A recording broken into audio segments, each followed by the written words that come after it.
अस्सलाम वालेकुम। आज का जो हमारा टॉपिक है वो है नैड। और अगर आप हेडिंग में देखें तो उसमें लिखा हुआ है NAD plus unlock transforming energy ageing and health. यानी कि कोई ऐसी ही ड्रिप है जो आपको एनर्जी प्रोवाइड करती है, मोर एनर्जेटिक करती है, एजिंग को रिवर्स करती है और आपको हेल्दी इन व्हाट सेंस ये हम देखते हैं लेक्चर में किस तरह से बनाती है। ठीक है, ये बाहर के मुल्क में बहुत पॉपुलर है, पाकिस्तान में अभी रिसेंटली इंट्रोड्यूस हुआ है।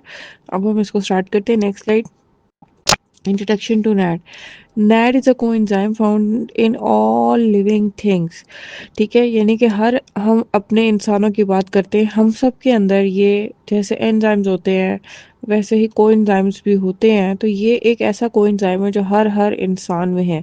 It plays a crucial role in energy production through redox reactions. ठीक है, रिडॉक्स रिएक्शंस वो रिएक्शंस होते हैं जो रिडक्शन या ऑक्सीडेशन रिएक्शंस होते हैं। ठीक है, इनके अंदर energy production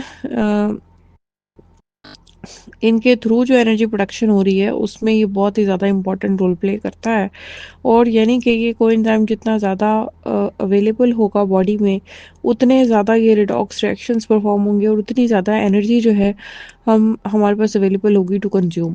NAD plus exist in two form, NAD plus यानी कि oxidise form and NAD H यानी कि reduce form. The cycle which cycle between each other. ठीक है, आपको पता ही है कि अगर हाइड्रोजन आयंस अटैच हो जाए या गेन ऑफ इलेक्ट्रॉन्स हो तो ये रिडक्शन होती है, लॉस ऑफ इलेक्ट्रॉन्स हो या गेन ऑफ ऑक्सीजन हो तो ये ऑक्सीडेशन होती है। तो ये दोनों फॉर्म में को एग्जिस्ट करता है। ठीक है, NAD plus also regulates DNA repair, gene expression and cell signalling. NAD जो है ये डीएनए रिपेयर को भी देखता है, यानी कि रेगुलेट करता है। डीएनए रिपेयर में ये होता है कि डे टू डे जो चेंजेस होती हैं और जो ड्रग इफेक्ट्स और डिफरेंट रीजन से जो हमारे इसमें म्यूटेशंस हो जाती हैं और जो डैमेजेस हो जाते हैं उसको रिपेयर करना होता है और वो रिपेयर भी ठीक हो। ठीक है, जीन एक्सप्रेशन, एक जीन में एक बात लिखी है और उसका एक एक्सप्रेशन यानी कि वो चीज़ परफॉर्म भी हो, इस चीज़ को रेगुलेट करना। And cell signalling, cell to cell जो सिग्नलिंग है ये भी साथ परफॉर्म हो। ठीक है, with age NAD plus levels decline contributing to metabolic dysfunction in age related disease। अगर आप देखो क्या बचपन में क्रिकेट खेलते थे कितने 2-3 घंटे और अब आपसे एक बॉल को सिर्फ पकड़ने के लिए कहा जाए तो आपके लिए वो कैच करना मुश्किल होता है, क्योंकि आपके एनर्जी लेवल्स जो हैं वो कम हो चुके होते हैं। क्यों? क्योंकि आपकी जो नैड के लेवल्स हैं वो कम हो चुके होंगे। ठीक है, ज़रा इस डायग्राम को देख लेते हैं कि what is NAD plus use for. Chromosome stability, chromosome stable रहेगा तो ही जीन एक्सप्रेशन बेहतर होगा, तो ही म्यूटेशंस कम होंगी। Energy enzyme activity, immune cell signaling, longevity, sirtuins के थ्रू लॉन्जेविटी मैकेनिज्म्स को ये एड्रेस करता है और neurotransmitters, long telomeres, DNA repairs and energy production, इन सारों को ए टू जी हम डिटेल में पढ़ेंगे। नीचे हम लेमैन की लैंग्वेज में जो कि आपका पेशेंट होगा उसको बताने के लिए कि नैट की बेनिफिट्स क्या है हम देखते हैं। प्रमोट्स डिटॉक्सिफिकेशन, आम अल्फाज में उसको ये क्या समझ आएगा कि बॉडी से सब गंद बला निकल गया। Boost mood and mental health, mood पे अच्छा रहना शुरू हो गया और मेंटल क्लैरिटी आना शुरू हो गई, एग्रेशन वगैरह कंट्रोल हो गए, अब क्लियर हो गया माइंड में। इनहेंसेस सेलुलर रिपेयर, सेल जो था वो टूट के जुड़ना था, सॉरी सेल में जो डेली की वेयर एंड टेयर थी उसकी बात हो रही है। इनहेंसेस फिजिकल परफॉर्मेंस, आपकी जो एक्टिविटी होती है स्पोर्ट्स में या घर में या अपने काम पे वो बेहतर होगी जिम पे। इम्प्रूव स्किन हेल्थ, स्किन के लिए एस्थेटिक क्लिनिक्स में बहुत ज़्यादा मशहूर है। इम्प्रूव स्लीप्स, और बेहतर नींद आती है। इंसोम्निया का मसला यानी कि नींद थोड़ी होगी लेकिन उसकी क्वालिटी बड़ी अच्छी होगी। Strengthens immune system, supports healthy ageing, reverse ageing करता है और हेल्दी एजिंग करवाता है जिसकी वजह से बहुत ज़्यादा पॉपुलर है। और improves brain function and boost metabolism, boost metabolism की वजह से एनर्जी का जो वो लेवल्स बढ़ा देते हैं ना उसके लिए बहुत पॉपुलर है। Next slide. Biochem and molecular structure of NAD. NAD is composed of two nucleotides, one with an adenine base and one with a nucleotide base। ठीक है, ये देखो ये तस्वीर में आप ये देखें कि दो न्यूक्लियोटाइड्स हैं, ये देखें एक के ऊपर एडेनिन बेस है और एक के ऊपर निकोटीनामाइड बेस है। जो ग्रीन वाली है वो निकोटीनामाइड बेस है और ये जो ब्लू वाली है ये एडेनिन बेस है। और ये दो राइबोस शुगर्स और फॉस्फेट बैकबोन के साथ। The two nucleotides are joined by phosphate groups. ये दोनों जो थे आपस में, जो न्यूक्लियोटाइड्स थे, ये फॉस्फेट ग्रुप्स के साथ, ये जो पिंक वाले हैं उसके साथ ज्वाइन हुए होते हैं। Nicotinamide moiety is involved in redox reactions by accepting or donating electrons by NAD plus synthesized via de novo pathways। ये जो निकोटिनामाइड moiety थी, इसमें हमने देखा काफ़ी सारे पार्ट्स है। तो जो हम निकोटिनामाइड पार्ट है ग्रीन वाला, इसका देख लेते हैं। It's involve in redox reactions bye accepting और डोनेटिंग इलेक्ट्रॉन्स। रिडॉक्स रिएक्शंस में इसने रिडक्शन ऑक्सीडेशन रिएक्शन में यही काम होता है ना, एक्सेप्टिंग और डोनेटिंग इलेक्ट्रॉन्स, ये वो पार्ट परफॉर्म करता था। It is synthesised by de novo pathways from tryptophan और by the salvage pathways from nicotinamide. ठीक है, बॉडी के अपने अंदर भी नैड सिंथेसाइज हो रहा था ट्रिप्टोफैन से, डिनोवो पाथवे के थ्रू और सैल्वेज पाथवे के थ्रू निकोटिनामाइड से। The structure allows NAD plus to function as a coenzyme in over 500 enzymatic reactions. 500 plus enzymatic reactions में ये जो है अपना रोल प्ले कर रहा होता है। ठीक है, अच्छा, ये जो डिनोवो पाथवे और सैल्वेज पाथवेज हैं, इन दोनों के भी पूरे डिटेल्स यहाँ पे शेयर्ड हैं आपकी रीडिंग के लिए। ये डायरेक्टली रिलेटेड नहीं है लेक्चर से, लेकिन इनकी डिटेल्स जो हैं, ठीक है। नेक्स्ट स्लाइड, आप पढ़ सकते हैं इसको। Role of NAD in cellular metabolism. NAD plays a critical role in glycolysis, the TCA cycle and the oxidative phosphorylation। आप में से जिसने भी बायोकेम पढ़ी है उसको पता है कि glycolysis, TCA cycle, oxidative phosphorylation, ये तो सबसे पहला स्टेप है हमारा एनर्जी प्रोडक्शन का। It accepts electrons during metabolic reactions and becomes NADH। NADH then donates these electrons to the electron transport chain, producing ATP। NAD plus is also involved in regulating various metabolic pathways and cellular energy balance. Its role as an electron carrier links the breakdown of nutrients to energy production। अच्छा, पहली बात उसने ये की कि जैसे ये जो पाथवेज थे, glycolysis, TCA cycle, oxidative phosphorylation, इनसे जो इलेक्ट्रॉन्स डोनेट होते हैं वो नैड एक्सेप्ट कर लेता है, वो नैड एच बन जाता है और वो इलेक्ट्रॉन जाके इलेक्ट्रॉन ट्रांसपोर्ट चेन में डोनेट करता है, जिसकी वजह से एटीपी बनता है। और ATP power houses of energy, packets of energy हैं। ठीक है, NAD is also involved in regulating various metabolic pathways and cellular energy balance। अब ये पिछली ही बात की कंटिन्यूएशन है। It's role as an electron carrier links the breakdown of nutrients to energy production. अब आप देखो ना, ये ग्लाइकोलिसिस क्या है, ग्लाइकोजन की, ग्लूकोज की ब्रेकडाउन। ठीक है, और आप यहाँ पे देखो कि उसे एनर्जी प्रोडक्शन हो रही है, इलेक्ट्रॉन ट्रांसपोर्ट चेन में जा रहा है। ठीक है, अब इधर तस्वीर में देखें कि नैड एज ए कोएंजाइम में, NAD redox and metabolic balance में ये रिडक्शन ऑफ नैड होती है और ऑक्सीडेशन होती है NADH की, तो वो नैड बन जाता है। और नैड से रिडक्शन किस में होती है, ग्लाइकोलिसिस और टीसीए साइकिल में।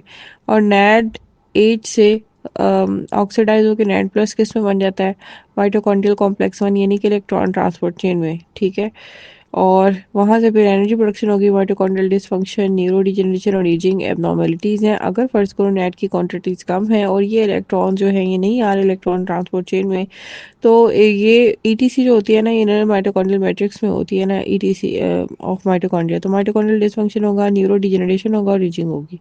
ठीक है, और नैड सबस्ट्रेट में अगर आप देखो तो नैड्स प्लस कंज्यूमिंग एंजाइम एक्टिविटी, ये जो सर्टोइंस है या CADP राइबोज सिंथेसिस है या पोली ADP राइबोज पोलीमरेसेस, ये एंजाइम्स जो है ये यूज़ करते हैं नैड प्लस को, तो ही अपनी एक्टिविटी परफॉर्म कर देते हैं। और ये एंजाइम्स इन्वॉल्व होते हैं सेलुलर सिग्नलिंग में। और अगर यहाँ पे भी नैड के लेवल्स कम है तो माइटोकॉन्ड्रियल डिसफंक्शन, न्यूरो डिजेनरेशन और एजिंग, इस तरह की चीज़ें आना शुरू हो जाती हैं। ठीक है, नेक्स्ट स्लाइड। अब हम एक एक करके देखते हैं mitochondrial function and energy production। The mitochondria are the powerhouses of cell generating ATP through oxidative phosphorylation, ये हम सबको पता है। NAD is essential in the mitochondrial electron transport chain where NADH donates electron, ये हमने पिछली डायग्राम में देख लिया। The electron transfer divides the proton gradient across the mitochondrial membrane powering ATP synthesis। इस ट्रांसफर से ये जो एक तो प्रोसीजर के अंदर ये कोएंजाइम है तो है, लेकिन साथ में जो उसकी माइटोकॉन्ड्रियल मेम्ब्रेन थी उसके अक्रॉस जो प्रोटॉन ग्रेडियंट था वो बहुत ही ज़्यादा इम्प्रूव किया या समझे कि इसी ने उसको फॉर्मेशन की। NAD also supports mitochondrial biogenesis, ensuring efficient energy production. NAD से प्रोडक्शन एनर्जी प्रोडक्शन जो थी इस तरह से भी इंक्रीज हुई कि इसने माइटोकॉन्ड्रियल बायोजेनेसिस यानी कि माइटोकॉन्ड्रिया की अपनी जो सस्टेनेबिलिटी है उसके अंदर भी इसने रोल प्ले किया। NAD plus depletion impairs mitochondrial function contributing to aging and various disease. ठीक है, अगर ये जो NAD है इसकी डिप्लीशन हो जाए, माइटोकॉन्ड्रियल फंक्शन हो गया इम्पेयर, तो इंसान एक तो बूढ़ा आना शुरू हो जाता है, उसकी एनर्जी लेवल्स कम होते हैं और बहुत सी बीमारियां भी आना शुरू हो जाती हैं। ठीक है, अच्छा ये जो डायग्राम है इसमें यही है, 2 पायरुवेट 2 एसिटाइल-CoA 2 NAD प्लस 2 NADH। ये जो है इन्होंने ये TCA साइकिल में जाके 6 NAD+6, ये आप बायोकेम में पढ़ चुके हो। मेन मकसद आपको बताने का ये था कि यहाँ पे ये माइटोकॉन्ड्रियल मैट्रिक्स के अंदर जाके और इनर माइटोकॉन्ड्रियल स्पेस के अंदर एक ग्रेडियंट बनाना और इसके बाद ये ग्लाइकोलिसिस करवाना, ग्लाइकोलिसिस इलेक्ट्रॉन ट्रांसपोर्ट चेन में एनर्जी बनवाना। ये बायोकेम में आप काफ़ी दफ़ा पढ़ चुके हो। ठीक है, नेक्स्ट स्लाइड। अच्छा इसके बाद आ गया NAD एंड सिटुइन्स एक्टिवेशन। ये सिटुइन्स क्या चीज़ हैं? ठीक है, sirtuins are NAD plus dependent enzymes that regulate gene expression, metabolism and stress response. इन्होंने gene expression, metabolism, stress response ये चीज़ें देखनी होती हैं। ये हैं क्या? ये एंजाइम्स हैं, लेकिन इनका कोएंजाइम NAD है। अगर कोएंजाइम अवेलेबल नहीं होगा तो ये एंजाइम्स अपना काम नहीं कर सकते। NAD+ activates sirtuins by serving as substrate for their deacetylase activity. Sirtuins modulate the function of transcription factors stored in the proteins. SIRT1 regulates insulin sensitivity, inflammation, and DNA repair, and SIRT3 plays a role in mitochondrial function and oxidative stress response. यानी कि हमने इसको थोड़ा सा sort out किया तो SIRT1 जो है वो इंसुलिन सेंसिटिविटी, इन्फ्लेमेशन और DNA रिपेयर को देखता है, और जो SIRT3 है वो देखता है माइटोकॉन्ड्रियल फंक्शन को, ऑक्सीडेटिव स्ट्रेस रिस्पॉन्स को। अच्छा इसको थोड़ा सा सिंप्लीफाई कर लेते हैं कि देखें, जो सर्टेन्स थे उन्होंने किया था रेगुलेट किसको, जीन एक्सप्रेशन को, मेटाबॉलिज्म को, स्ट्रेस रिस्पॉन्स को। ओवरऑल आपकी बॉडी में क्या रिजल्ट्स आए, इंसुलिन जो थी सेंसिटिविटी रेगुलेट हुई, इन्फ्लेमेशन रेगुलेट हुई और डीएनए रिपेयर जो था वो भी रेगुलेट हुआ। इसके अलावा माइटोकॉन्ड्रियल फंक्शन और ऑक्सीडेटिव स्ट्रेस रिस्पॉन्स ये दोनों चीज़ें भी रेगुलेट हुई। ठीक है, इसके लिए नैड ने रोल क्या प्ले किया, नैड ने एक्टिवेट किया सेटोइंस को। सेटोइंस ने ये सारे काम किए जो हमने बताया था। नैड खुद एक सबस्ट्रेट, नैड का जो नैड प्लस एंजाइम था, नैड प्लस कोएंजाइम था, वो एक सबस्ट्रेट बन गया और उनकी डी एसिटाइलेज एक्टिविटी के लिए, सर्टविन्स की जो डी एसिटाइलेज एक्टिविटी थी उसके लिए नैड प्लस जो था वो खुद ब खुद एक सबस्ट्रेट बन गया और एक्टिविटी उसको परफॉर्म करने दी।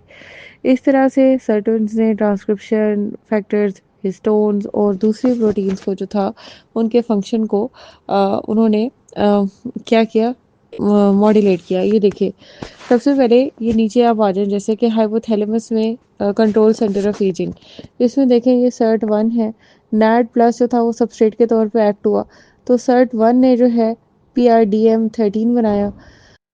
और इसी तरह एडिपोज टिश्यू के अंदर फिर नैड एक सबस्ट्रेट के तौर पे यूज़ हुआ SIRT1 के लिए, और उसने ENAMPT जो है उसकी फॉर्मेशन की, यानी कि एडिपोज टिश्यू को भी मॉड्यूलेट किया और हाइपोथैलेमस में जो central control centre for ageing था उसको भी।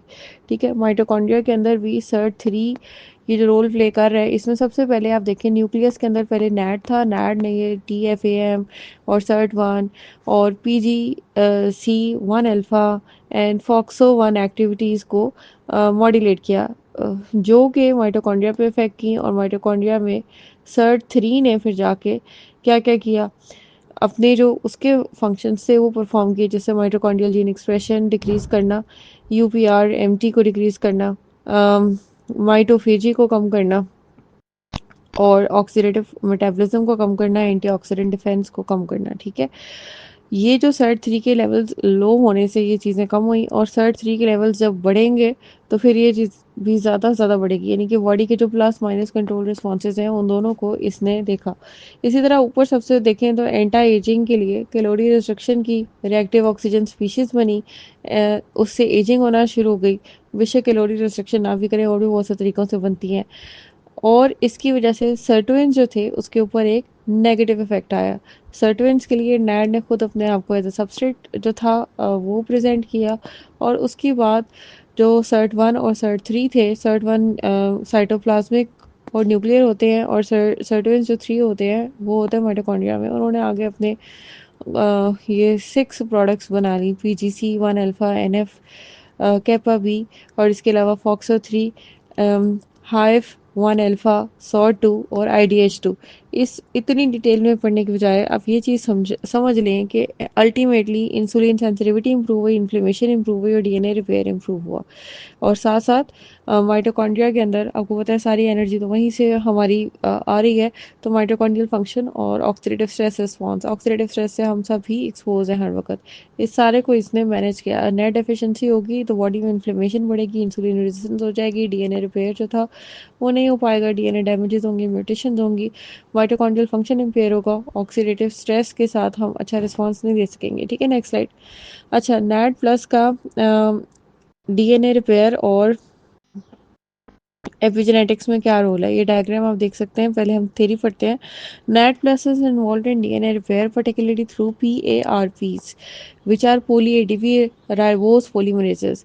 PARPs consume NAD+ to form poly-ADP ribose chains that signal DNA repair process. जो DNA repair हम पीछे इतनी दफ़ा पढ़े थे और वो खुल के सामने आया, इसमें हुआ ये कि जो NAD था इसने क्या किया कि PARPs को एज अ सबस्ट्रेट अपने आप को प्रेजेंट किया। पीएआरपीज ने इसको कंज्यूम किया और पोली एडीपी राइबोस चेन्स बना दी, और इन पोली एडीपी राइबोस चेन ने डीएनए रिपेयर के प्रोसेस को स्टार्ट कर दिया।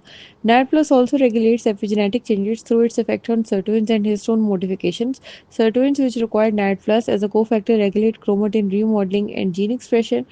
अगर NAD+ की डिप्लीशन हो जाती है तो डीएनए इम्पेयर हो जाएगा, DNA repair leading to genomic instability and accelerated aging. जो हमारी डीएनए म्यूटेशंस होती हैं ना, वो भी रिपेयर नहीं हो पाएंगी और इनस्टेबल भी हो जाएगा, एज बहुत ज़्यादा बढ़ती चली जाती है। और इसके अलावा जो हमने पीछे पढ़ा था वो ये था कि जो सिग्नल प्रोसेसेस थे, डीएनए सिग्नल प्रोसेसेस, वो भी इसी के थ्रू से, ये खुद एक सबस्ट्रेट के तौर पे काम कर रहा था, इसके थ्रू से आ रहे थे। और अब देखो डीएनए रिपेयर होता चला जाएगा तो हमारी कौन सी रेज हैं जो यूवी ए रेज जो थी वो डीएनए डैमेजेस करती हैं, आपको पता है। ठीक है, अब यहाँ पे इस डायग्राम को देखें, ये देखें PRP1 PRP1 PRP1। ठीक है, recruitment of PRP1 to DNA damage site, जो डैमेज साइट थी वहाँ पे PRP1 के मॉलिक्यूल्स आए और वो वहाँ पे रिक्रूट हो गए। ठीक है, राइट साइड पे एक्सटेंसिव डीएनए डैमेज है, लेफ्ट साइड पे मॉडरेट डीएनए डैमेज है। तो ये क्या होता है कि ये रिलेटिव ही होता है, यानी कि जितने डीएनए डैमेज है उसके हिसाब से ही PRP1 मॉलिक्यूल जो थे वो आके इसमें इंगेज होंगे। ठीक है, अब आप नीचे देखो तो जो नैड था वो कन्वर्ट, NAD+ जो था वो कन्वर्ट होता है ADPR में। PRP converts NAD to polymers of ADP ribose, ये जो रेड रेड मॉलिक्यूल्स है, और फिर ये चेन्स बना देते हैं। इन चेन्स ने क्या किया कि नेक्रोसिस, एपोप्टोसिस, डीएनए रिपेयर जो बॉडी के हिसाब से होने चाहिए थे वो जाकर करवा दिए। जो हमने यहाँ पर लाइन पढ़ी थी कि ये चेन सिग्नल करती हैं डीएनए रिपेयर प्रोसेस को। डीएनए रिपेयर हुआ, एपोप्टोसिस, जो सेल एज हो चुका था उसकी लाइफ खत्म हो गई थी, उसकी एपोप्टोसिस कराई जो हमारे लिए हेल्दी था, वहाँ पे न्यू सेल आया, और नेक्रोसिस जहाँ पर होनी बनती थी वहाँ पर करवा दी। ठीक है, next slide. Therapeutic applications of NAD plus strips. सबसे पहले ये तस्वीर देखें, बहुत से एस्थेटिक क्लिनिक्स पे लगी होती है। देखें, नैड जो है मेंटल क्लैरिटी कराता है, बैलेंस करवाता है सर्काडियन रिदम में, यानी कि रात को सोना, सुबह जल्दी उठना जो नॉर्मल होना चाहिए। इम्यून सिस्टम सपोर्ट, जैसे बड़े बड़े ये आजकल आए हैं, कोरोना आया है, डेंगू आया है, उसमें बहुत से लोग बच गए, बहुत से लोगों की डेथ हो गई जिनकी इम्यूनिटी अच्छी थी, तो इम्यून सपोर्ट हो गई। इसके अलावा जो डे टू डे प्रॉब्लम्स होते हैं जैसे हे फीवर या इस तरह से, जिन लोगों की इम्यूनिटी अच्छी होती है वो जो है इससे इम्यून रहते हैं और रिकवर भी जल्दी कर जाते हैं। एड इन स्किन रीजनरेशन आफ्टर प्रोसीजर, जैसे माइक्रोनीडलिंग कराते हो कुछ लोग, उससे आप करते भी होगे क्लिनिक्स पे, कुछ लोग जो है उसके ऊपर बड़ा ज़बरदस्त उनका रिस्पॉन्स आता है, कुछ लोगों का जो है वो रिस्पॉन्स अच्छा नहीं आता। तो जिसकी रीजनरेशन अच्छी होती है स्किन की, खास तौर से बात कर लेते हैं, और उसके अपेंडेजेस की, तो उसमें फिर अच्छा रिस्पॉन्स आ जाता है। ठीक है, तो ये एड करते हैं। Protect and repair DNA, DNA को इन्होंने प्रोटेक्ट किया, रिपेयर किया, डिटेल में पढ़ चुके हैं। Improves blood flow, blood flow improve होना जो है वो तो हमारी सारी ये पीआरपी, माइक्रो नीडलिंग, ये आरएफ, ये सारा क्या करवा रहे हैं, ब्लड फ्लो इंक्रीज कराना। सर्कुलेशन इम्प्रूव होगी तो ऑक्सीजन कंटेंट्स बढ़ेंगे। इसके अलावा ऑक्सीजन कॉन्सेंट्रेशन बढ़ेगी, न्यूट्रिशन जो है वो इम्प्रूव होगी और डिटॉक्सिफिकेशन अच्छी होगी, मेटाबॉलिज्म बूस्ट होता है, इंसान के अंदर ज़्यादा एनर्जी आती है, ज़्यादा जिम परफॉर्म कर सकते हैं, एफिशिएंसी लाइफ में बढ़ जाती है, एनर्जी बढ़ गई। एंटी एजिंग है, रिवर्स एजिंग के लिए बोटॉक्स हम क्या क्या कुछ करते हैं, ठीक है। तो ये नायर जो है ये सबसे बड़ा एंटी एजिंग एलिमेंट है हमारे पास। फाइट्स इन्फ्लेमेशन, बॉडी में इन्फ्लेमेशन एक जगह चल रही है, पूरी बॉडी इफेक्ट हो रही है, या ऐसे लोग अगर स्किन से रिलेटेड बात करें तो इन्फ्लेमेटरी एक्नी के साथ आ रहे हैं, आप सारा ट्रीटमेंट कर करके देख चुके हैं, तो ये बहुत अच्छा एंटी इन्फ्लेमेटरी हमारे पास एक प्रोडक्ट है। डाइजेशन को इम्प्रूव करता है और ब्लड प्रेशर लोअर करना जो कि बहुत ज़रूरी है, वेट कंट्रोल और एडिक्शन रिकवरी। एडिक्शन रिकवरी में ये नहीं कि ये सोल थेरेपी है, लेकिन ये इसके अंदर बहुत इंपॉर्टेंट रोल प्ले करता है। अब थोड़ी सी थ्योरी पढ़ लेते हैं कि IV NAD plus strips replenish NAD plus levels in the body by passing gastrointestinal absorption. अब क्या होता है कि हम ओरल इसके सप्लीमेंट्स होते हैं, अवेलेबल होते हैं, लेकिन हम आईवी देने से हमारी 100% बायोअवेलेबिलिटी हो जाती है ना, जो हमारा जीआई बाईपास है उससे हम बच जाते हैं। This therapy is use for treating conditions like chronic fatigue, addiction recovery and cognitive decline. इंसान हर वक्त जो थका हुआ रह रहा था, एडिक्शन रिकवरी जो थी वो अनसक्सेसफुल हो रही थी after even after many attempts, और कॉग्निटिव डिक्लाइन हो रहा था, सिलेबस याद कर रहे थे, कुछ भी याद नहीं रहता था, चीज़ें भूल जाती थी। और भी कॉग्निटिव फंक्शन सिर्फ ये नहीं होते, बहुत सारे होते हैं, ठीक है। Studies have shown that NAD plus infusion can enhance mental clarity, energy and physical performance. ना सिर्फ फिजिकल, आपकी मेंटल परफॉर्मेंस भी इंक्रीज हुई, आप वर्बल भी ज़्यादा हो गया, आप सही तरीके से बात कर रहे हैं, आप थक नहीं पा रहे। NAD plus therapy is used in anti-aging medicine to restore metabolic balance and improve wellness। metabolic balance के अंदर आपकी बॉडी के अंदर जो हज़ारों metabolic processes हैं वो सारे आ गए और आपकी wellness इम्प्रूव हो गई। जनरली आप नॉर्मल लोगों से बेहतर परफॉर्म कर रहे हैं, बेहतर ज़िंदगी गुजार रहे हैं, ठीक है। The clinical use of NAD plus strips is becoming more common in wellness and integrative medicine।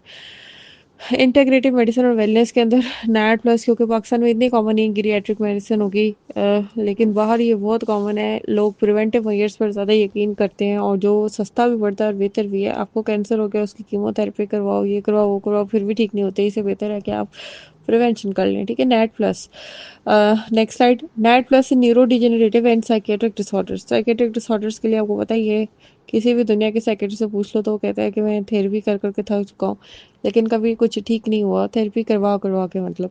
NAD plus levels are reduced in neurodegenerative disease such as Alzheimer's and Parkinson। Alzheimer's और पार्किंसन में मैंने तो कोई patient 100% treat होते नहीं देखा। NAD plus supplementation has shown promise in protecting neurons from oxidative damage and neuroinflammation। जिनके अंदर ऑलरेडी फैमिली हिस्ट्री है या जो लोग अपने आप को इसे प्रोटेक्ट करना चाहते हैं, वो eight young age before the precipitation of disease ये NAD सप्लीमेंटेशन लेना शुरू कर देते हैं, बेशक आईवी फॉर्म में, बेशक ओरल फॉर्म में। इससे होता क्या है कि आपके न्यूरॉन्स को ऑक्सीडेटिव डैमेज से ये प्रोटेक्ट करता है और न्यूरो इन्फ्लेमेशन से प्रोटेक्ट करता है। न्यूरो इन्फ्लेमेशन और ऑक्सीडेटिव डैमेज तकरीबन हर इंसान को अफेक्ट करते हैं, लेकिन ये ज़्यादा प्रोनाउंस होते हैं पार्किंसन और एल्ज़ाइमर्स जैसी बीमारियों में। NAD plus plays a role in neurogenesis. नए जो थे वो न्यूरोनल कनेक्शंस बने, neuro transmitter regulation and maintaining synaptic function. Clinical studies suggest that NAD plus precursors like NR and NMN may help improve cognitive function. NAD plus therapy may also benefit psychiatric disorders such as depression and anxiety through mood regulation।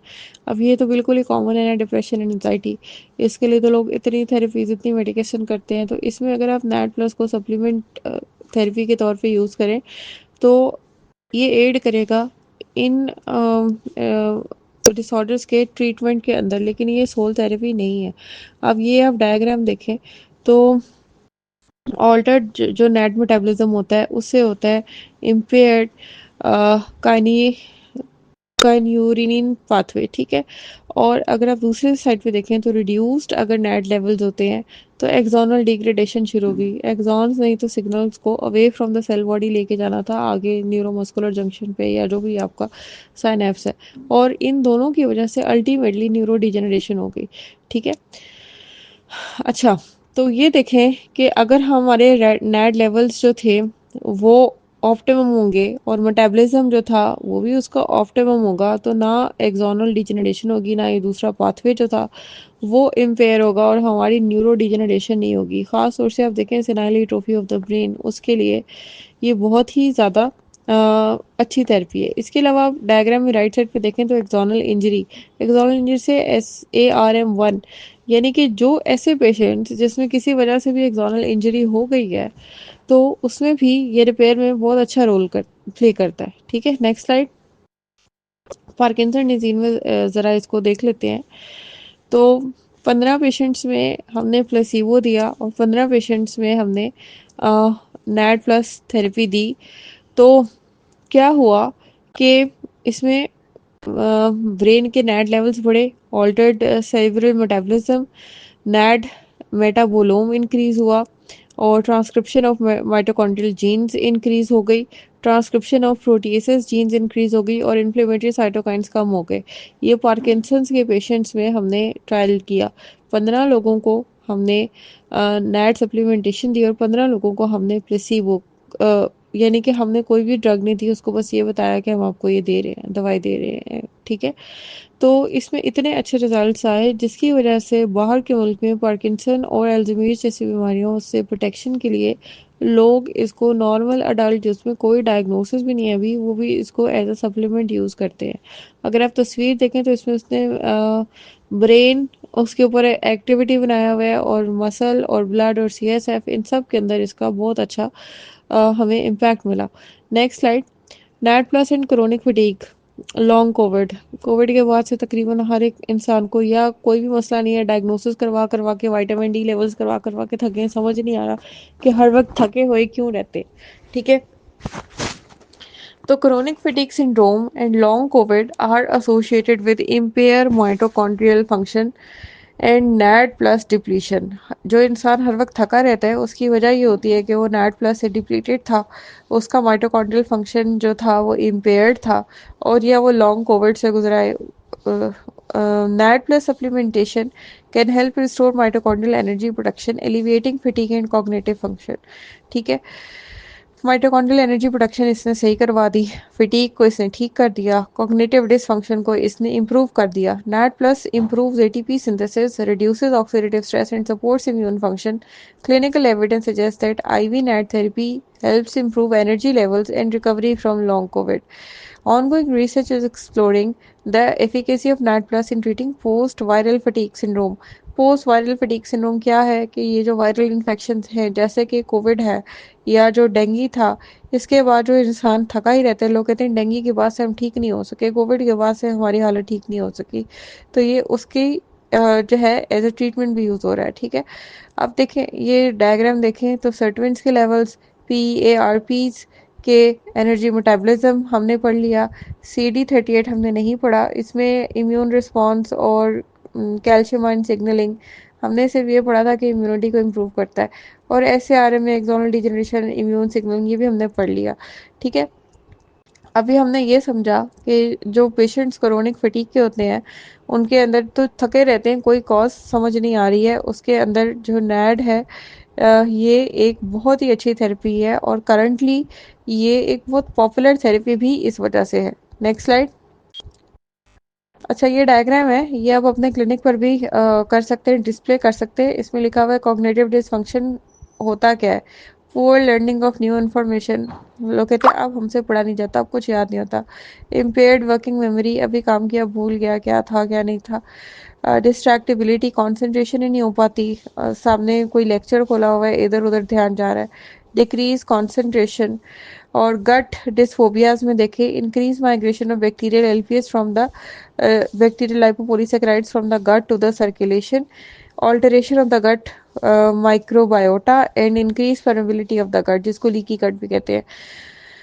ये जो गट खाली microbiota को ही देख लें तो जब वो alter होते हैं तो पेशेंट जो है वो कभी रिकवर ही नहीं कर पाता, उसके GI सिम्टम्स जो है कभी डायरिया, कभी उसको क्रैम्पिंग, कभी उसको कॉन्स्टिपेशन, कभी उसको कुछ इश्यूज, उसकी लाइफ बहुत ज़्यादा डिस्टर्ब हो जाती है और मेंटल हेल्थ भी बहुत डिस्टर्ब होती है। इसके अलावा क्रोनिक फटीग में patient suffer chronic fatigue which is not relieve by rest and it is the reason is medically unknown. हर टेस्ट करवा के देख लिया, समझ नहीं आ रही है हर वक्त थकावट क्यों है, काम में आपकी एफिशिएंसी भी कम हो गई, जॉब से भी कुछ लोग हाथ धो बैठते हैं। Joint pain in CSF patient and ME patients can be linked to autoimmune comorbidities। अब क्या हुआ कि हमारे जॉइंट्स का अपना कोई मसला नहीं था, रूमेटॉइड आर्थराइटिस भी नहीं था, लेकिन जो कोमॉब्स से जो दूसरे प्रॉब्लम्स चल रहे थे उसकी वजह से हमारे जॉइंट्स में भी दर्द रहना शुरू हो गया। जैसे कोई और ऑटोइम्यून डिसऑर्डर चल रहा था, हाशीमोटो थायराइडाइटिस चल रहा था और दर्द जोड़ों में रहना शुरू हो गई। ठीक है, उसमें ये इम्प्रूव करता है। हेडेक्स में ME and CFS patients frequently experience chronic daily new onset of headaches which can vary in severity from week to week। इसके लिए पेन किलर्स खा खा के आप अपने गुर्दे खराब करते हो, चाय पी पी के अपना मैदा खराब करते हो, तो ये आपकी एक बड़ी अच्छी रिलीफ है किस चीज़ से, आपको जो रिकरेंट हेडेक्स हो रहे हैं। हार्ट डिजीज में cardiac arrhythmia, small heart size and reduce blood pool volume. इसके अलावा इम्यून डिसफंक्शन में क्रोनिक इन्फ्लेमेशन रह रही है, इंक्रीज प्रो इन्फ्लेमेटरी साइटोकाइन्स हो रहे हैं, reduce number of natural killer cells है, ऑटो इम्यूनिटी है, और मसल पेन जो अक्सर पट्ठों के दर्द की शिकायत रहती है, क्योंकि रीजन क्या थी, रिड्यूस ग्लूकोज अपटेक था इंसुलिन रेजिस्टेंस की वजह से, या रिड्यूस ऑक्सीजन अपटेक था। ठीक है, दोनों की वजह से इस इतनी सारी बीमारियों का ये एक ट्रीटमेंट है। Next slide. Anti ageing and longevity applications जो जिसकी वजह से एस्थेटिक क्लिनिक्स के अंदर ये इस्तेमाल किया जाता है। NAD plus plays a pivotal role in cellular aging, DNA repair and mitochondrial function. NAT shows that NAT plus supplement studies shows that NAT plus supplementation can extend life span and improve health span in animal models. इंसानों के अंदर हमने इसको experimental use नहीं किया, animal models में किया, तो पता चला कि उनकी ज़िंदगी भी बढ़ रही थी और उनका हेल्थ स्पैन, उनकी हेल्दी लाइफ भी बढ़ी थी। NAT plus activates sirtuins which improve genomic stability and mitochondrial health. In humans, NAT plus supplementation has shown benefits in improving metabolism, skin health and cognitive function। Metabolism अच्छा हुआ, skin health अच्छा हुआ। Skin health वो चीज़ है जो आपको नजर आ रही है, अंदर का कुछ हो रहा है आपको नजर नहीं आ रहा, इसलिए लोगों को बड़ा पसंद आया ये।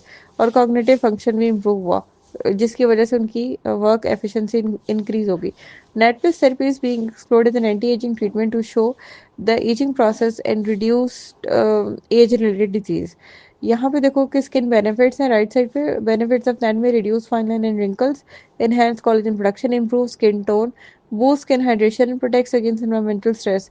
इन चीज़ों के लिए स्किन टोन इंप्रूव करना, हाइड्रेशन इंप्रूव करना, collagen production in skin tightening और फाइन लाइन रिंकल को कम करने के लिए लाखों रुपए के प्रोसीजर्स हैं। लेकिन ये इतनी सस्ती सी एक ड्रिप होती है, 1500 की एक वाइल मिलती है, ड्रिप मिला के खर्चा मिला के 2-3 हज़ार रुपए की बन जाती है। तो आप देखो कि इतने सारे बेनिफिट्स मिल गए। Nicotinamide mononucleotide benefit the skin को दोबारा पढ़ लेते हैं। Promote skin hydration and elasticity, reduce fine line and wrinkle, increase skin barrier function, fake fight oxidative stress, improve skin tone and texture and supports healing and recovery. इतने सारे benefits है कि जो खातून की मॉडल की तस्वीर बनी हुई है, ये इसमें ये सारे आपको फीचर्स दिख रहे हैं। ठीक है, नेक्स्ट स्लाइड। आई स्किन वो ब्रांड है जो नेट की सोल मैन्युफैक्चरड है। इसमें देखिए स्किन ब्राइटनिंग 100% इंप्रूव करती है for a radiant even complexion. Antioxidant production is increases by 99% to fight free radicals and slow down the process of aging. Cell regeneration boosts by 120% for youthful, revitalized skin. Collagen production enhanced by 98% for firmer, smoother skin. Detoxification is enhanced by 99% for a cleaner, healthier body। अब ये जो इसमें function है ये ज़्यादा specific to skin बताया है ताकि पेशेंट को इजी टू अंडरस्टैंड हो, उसको ये विजिबल रिजल्ट्स अपने चेहरे पे नजर आएंगे इन ड्रिप्स के कोर्स के बाद। Next slide. ये भी इनके वेबसाइट की पिक्चर है। आई स्किन ब्रांड ही इस वक्त पाकिस्तान में नेट सप्लाई कर रही है। Achieve a radiant glow and refresh skin with I skin radiance blue cell NAD plus glutathione injection design to brighten rejuvenate and deeply hydrate. ठीक है, ये वो टर्म्स है जो पेशेंट को आसान से नजर आ जाती है। अब इसके अंदर ग्लूटाथायोन आपने अलग से मिक्स नहीं करना। ठीक है, नेक्स्ट स्लाइड। अच्छा जी, ये नेट ड्रिप है। Dosing protocols and administration techniques. NAD plus is typically administered through IV infusion, doses ranging from 250 to 750 mg। Oral NAD plus precursor such as nicotinamide riboside जिसने body के अंदर जाके metabolise होके NAD plus के molecule में convert हो जाना है, या फिर निकोटिनामाइड मोनोन्यूक्लियोटाइड, ये भी प्रिकर्सर है। इन्होंने आगे जो है कन्वर्ट हो रहे हैं नेट प्लस में are use a dosages of 250 to 100 mg per day. 250 से 1000 mg, यानी कि अगर आप ड्रिप लेंगे तो 250 से 750 mg तक, और अगर आप ओरल लेंगे तो 250 से 1000 mg तक आप पर डे ले सकते हैं। Other methods including sublingual, transdermal, nasal administration are being explored. ये भी इतने कॉमन नहीं है। IV therapy delivers a higher bioavailability and is preferred for acute और high dose needs। ठीक है, हम IV थेरेपी पे ही देते हैं क्योंकि अवेलेबिलिटी अच्छी है और जल्दी रिजल्ट्स आते हैं और डोजेस नॉर्मली ज़्यादा ही रिक्वायर्ड होती हैं। ख़ास तौर से पाकिस्तान जैसे मुल्क में जब पेशेंट इन सारी डिजीज़ के बिल्कुल ही एपेक्स पे चला जाता है तब वो आपके पास प्रेजेंट करता है। The frequency and dose of NAD plus treatment should be tailored to the individuals patient condition and health goal. Condition health goal को देख के फ्रीक्वेंसी आप देते हैं। इसका जो जनरल फॉर्मूला है वो ये होता है कि पहले हफ्ते में आप एक ट्रिप डेली देते हैं फॉर 5 कंसेक्यूटिव डेज, और सेकेंड वीक से आप वीकली ट्रिप देते हैं। Next slide. Adverse effects in patient monitoring. Common side effects of NAT plus therapy include nausea, headache, dizziness and fatigue. इसीलिए आप स्लो इन्फ्यूजन दें और पेशेंट को पहले से इस चीज़ का इन्फॉर्म कर लें। एंटीएमेटिक और पेन किलर पेशेंट को पहले ही दे दें। Adverse reactions are typically mild and can be mitigated by slowing the infusion rate। 40 minute से ग्रेनुला ही अपना बारीक रखें। 24 गॉज 26 गॉज का ग्रेनुला यूज़ करेंगे तो वो चलेगी ड्रिप स्लो, पेशेंट खुद से तेज़ नहीं कर सकेगा।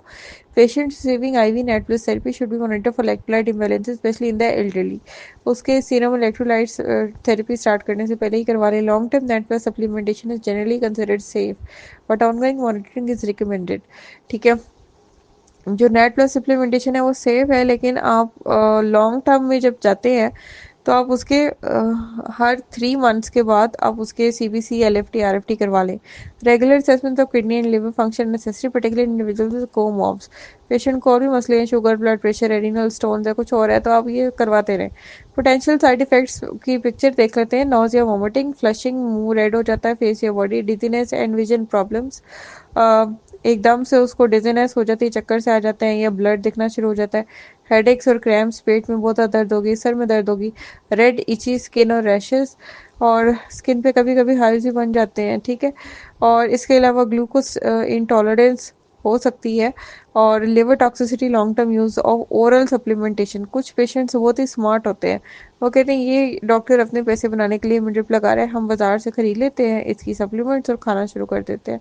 लॉन्ग टर्म यूज़ करते रहते हैं ताकि डोज कंप्लीट हो, रिजल्ट्स आएँ, और लिवर टॉक्सिसिटी हो जाती है। Pain, swelling at the injection site, वो तो किसी भी इंजेक्टेबल से इन्फेक्शन, वो भी आपकी अपनी गलती होती है अगर आप स्टरलाइजेशन प्रोटोकॉल्स फॉलो ना करो। ठीक है, नेक्स्ट स्लाइड। कॉन्ट्राइंडिकेशंस में आ जाते हैं। NAD plus supplementation should be avoided in patients with active cancer due to its potential to enhance tumour metabolism. अब कैंसर हो गया, अब पेशेंट को आप ना करें क्योंकि ये सेलुलर टर्नओवर इंक्रीज कर रहा है, ट्यूमर मेटाबॉलिज्म इंक्रीज कर देगा, तो बल्कि कैंसर और एग्रेसिव हो जाएगा।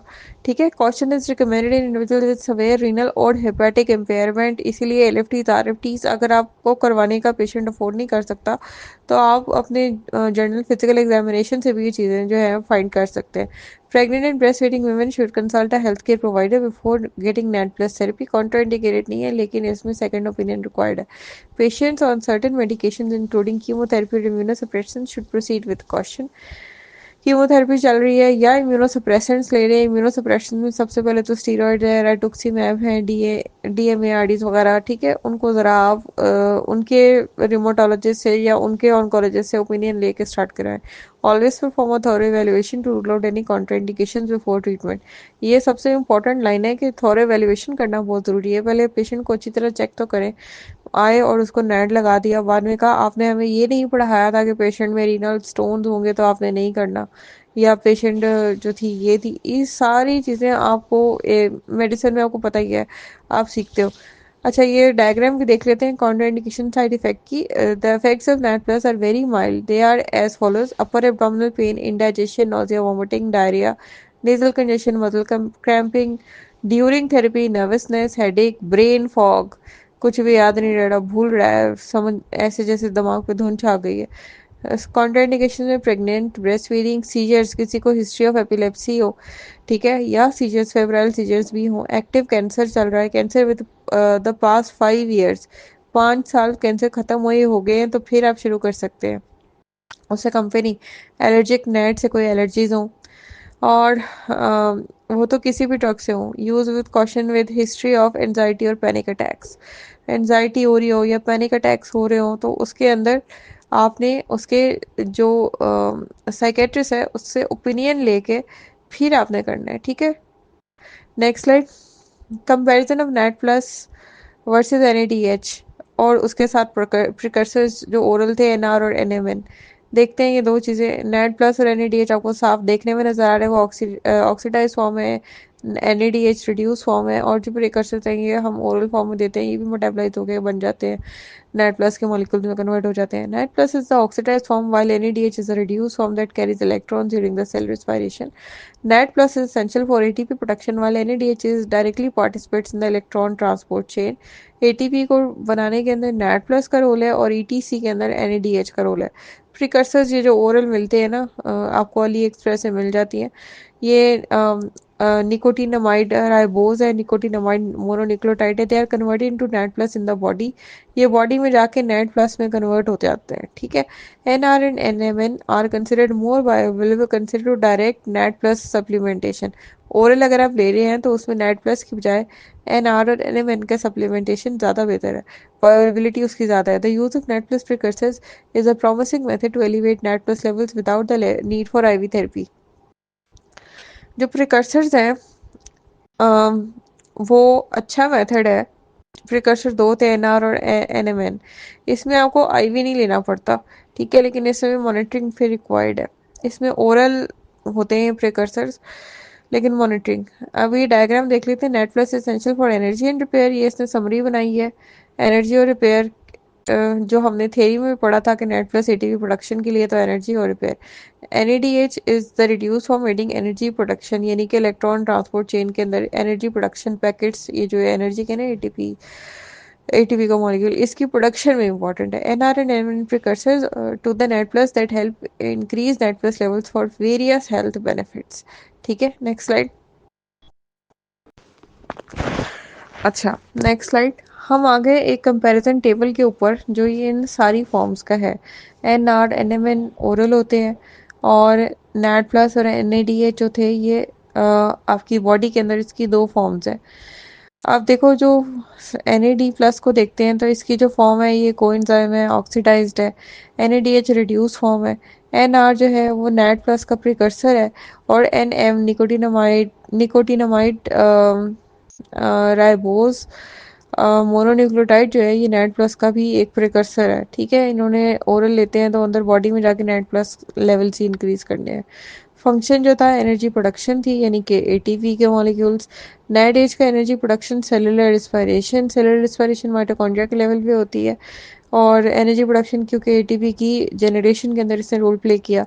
एनआर जो थे वो नेट प्लस लेवल को इंक्रीज करता है, और एन जो है ये नेट प्लस लेवल को इंक्रीज करता है। नेक्स्ट, एजिंग में नेट प्लस का ये रोल है कि एनर्जी प्रोवाइड करता है और एंटी एजिंग, और एंटी एजिंग मेटाबॉलिज्म, यानी ऐसे प्रोसेसेस जो आपको एंटी एजिंग रिजल्ट्स देते हैं। एनएडीएच एनर्जी तो देता ही देता है, साथ कॉग्निटिव फंक्शन इंप्रूव करता है।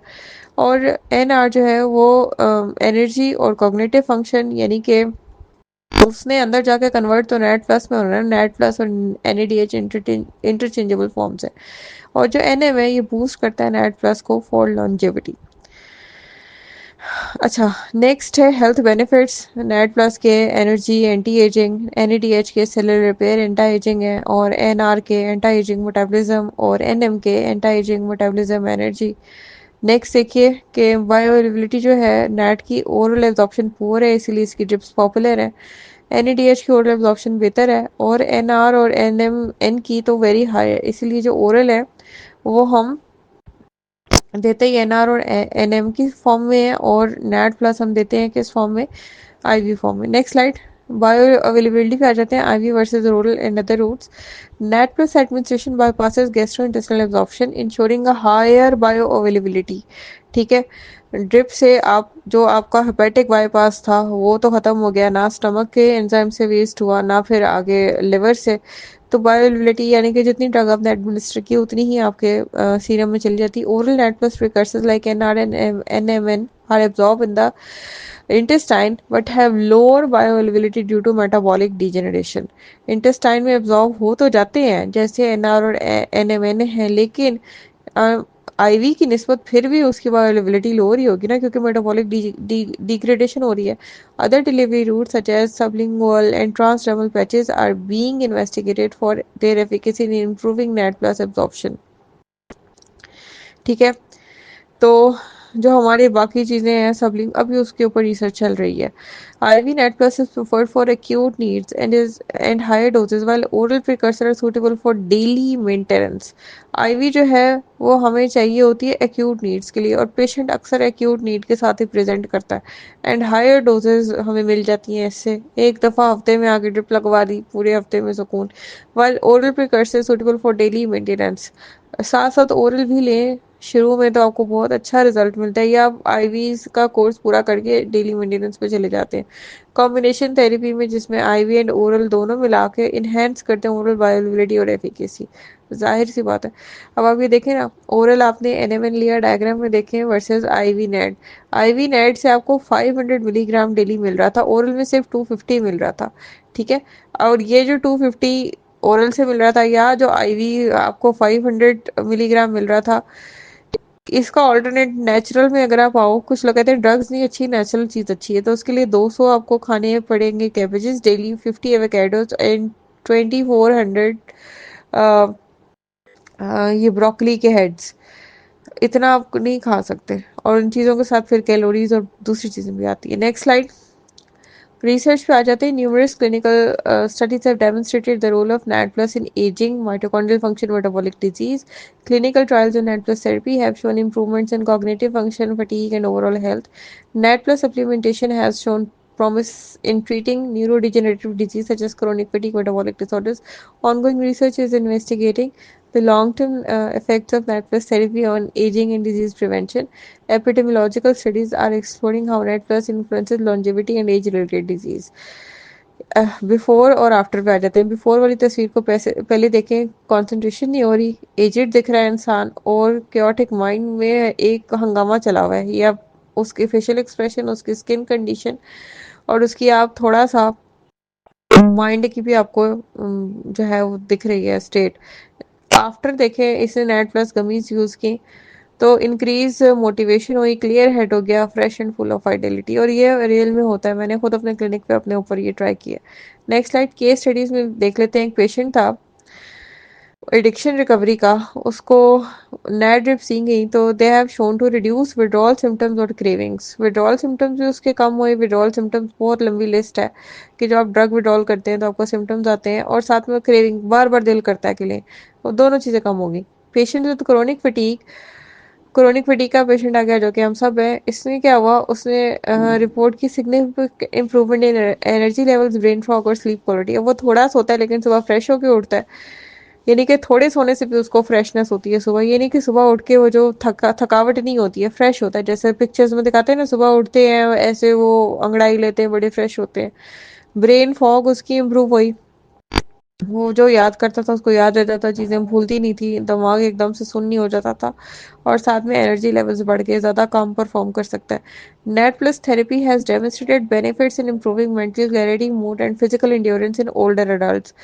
जो ओल्डर अडल्ट थे, एक यंग अडल्ट होते हैं 20s 30s में, और ओल्डर अडल्ट्स क्या थे, 40s 50s 60s के पेशेंट, उनमें मेंटल क्लैरिटी इंप्रूव हुई, और मूड और फिजिकल इंड्योरेंस भी इंप्रूव। मूड भी उनके डाउन चले जाते हैं, वो भी सही हो गए। फिजिकल इंड्योरेंस, वो अपनी जवानी की तरह काम कर रहे हैं। Case reports highlight the effectiveness of NAD plus in restoring mitochondrial function, enhancing athletic performance भी इंप्रूव हो गई। Patient with mitochondrial disorders have shown improvements in stamina and muscle function with net plus supplementation. Stamina भी बढ़ गया, एक job की जगह 2 job करना शुरू हो गए। ठीक है, ये किस पेशेंट के है, जिसको पहले से माइटोकॉन्ड्रियल डिसऑर्डर था, उसके अंदर भी बहुत इफेक्टिव है। ठीक है, और मसल फंक्शन भी इंप्रूव हो गया। Next slide.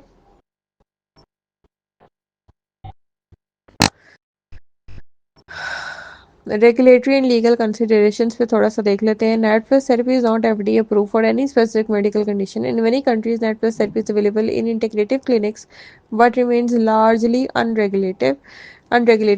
ये ज़्यादा एस्थेटिक और ब्यूटी क्लिनिक्स में लगाया जाता है. NAD plus precursors like NR and NMN are available as dietary supplements but are not classified as pharmaceuticals. In nutraceuticals में आते हैं. Patient should be informed of the off-label status of net plus therapy and the potential. Patient को पहले ही कह देंगे of level use है क्योंकि हमारे पास इसमें स्टडीज नहीं, कोई एफडीए अप्रूव या कोई मेडिसिन की किताबों के अंदर आपको ये नहीं बताया जाता कि ये आप दें पेशेंट को. Regulatory bodies are continuing to assess the safety and efficacy of net plus therapies without for various conditions. Next slide. Ethical conditions में बिफोर और आफ्टर वाली डायग्राम को पहले देख लेते हैं. एंटी एजिंग यूज के लिए बिफोर और आफ्टर पहले आप तस्वीर देखें, आपको खुद ही पता चल रहा है क्या हो रहा है. बिफोर में देखें स्किन जो थी ड्राई डल थी, अनइवन टेक्सचर था, इन लार्ज पोर्स से नोटिसेबल एक्सप्रेशन लाइन्स थी और स्किन में ब्रेकआउट्स हो रहे थे. और आफ्टर में 30 डेज सिर्फ उसने रेगुलर यूज़ किया, रेडियंट स्किन थी, इम्प्रूव टेक्सचर था, पोर्स का साइज रिड्यूस हुआ, एक्सप्रेशन सॉफ्ट हो गए, चेहरा अब गुस्से वाला और हार्ड एक्सप्रेशन के साथ नहीं है, और फ्यूअर ब्रेकआउट्स, एक्ने भी कम हुई उसकी. Net plus therapy for anti ageing raises ethical concerns regarding it's long term safety and efficacy.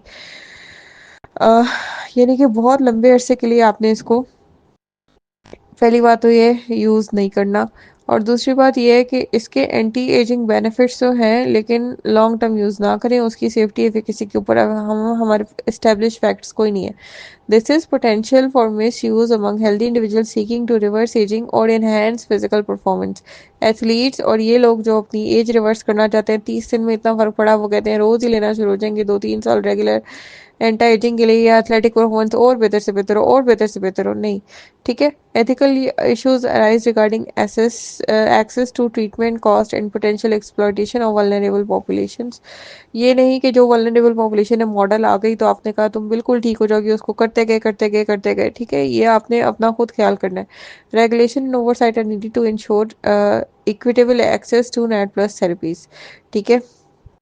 Net plus therapy should be used responsibly with proper informed consent and consideration of the individual health status. Health status आपने assess कर लिया. अगर आपको समझ कुछ भी नहीं आ रही तो आपकी रिपोर्ट सीबीसी, एलएफटीज, आरएफटीज आपको काफ़ी कुछ बता देती हैं, और पेशेंट को बताना है ये एफडीए अप्रूव नहीं है, ऑफ लेवल यूज़ है, और पेशेंट को कंसेंट इसका लेना है पेशेंट का. ठीक है. Next slide. Future directions in emerging research में अब नई नई चीज़ें इसमें क्या निकल के आ रही हैं. The future of NAD plus therapy lies in optimising delivery method, dosages and clinical protocols. यानी कि आईवी, ओरल, सबलिंगुअल, ये सब चीज़ें, डोज क्या से क्या होनी चाहिए उसके ऊपर रिसर्चेज हो रही हैं, और क्लिनिकल प्रोटोकॉल्स क्या हैं, किस तरीके से. Ongoing research is exploring the role of NAD plus treating age related disease including Alzheimer, diabetes, cardiovascular disease. इसके ऊपर बहुत सारे हमारे पास एस्टेब्लिश भी हैं रिजल्ट्स, लेकिन और भी ज़्यादा इस पर रिसर्च हो रही है. Emerging study suggested combining net plus with other net plus therapy में एनहेंस इट्स इफेक्ट्स. ये हमने पढ़ा है कि ओरल और आईवी एक तो खुद, और साथ में अदर थेरेपीज भी, ये कोई किसी भी चीज़ का सोल थेरेपी नहीं है, ये मैंने बार बार आपको बताया. Clinical trials will help establish optimal dosages, long term safety and the therapeutic potential of NAD plus. The future में also see NAD as a foundation therapy in preventive and regenerative medicine. ठीक है. Next slide. चलिए, यहाँ पे हमारे खत्म हो जाता है लेक्चर. जो क्वेश्चन है आप ग्रुप में पूछ सकते हैं, और नेट प्लस टिप्स हमारे पास अवेलेबल है कि आ, अगर आपको चाहिए हो तो आप बाय भी कर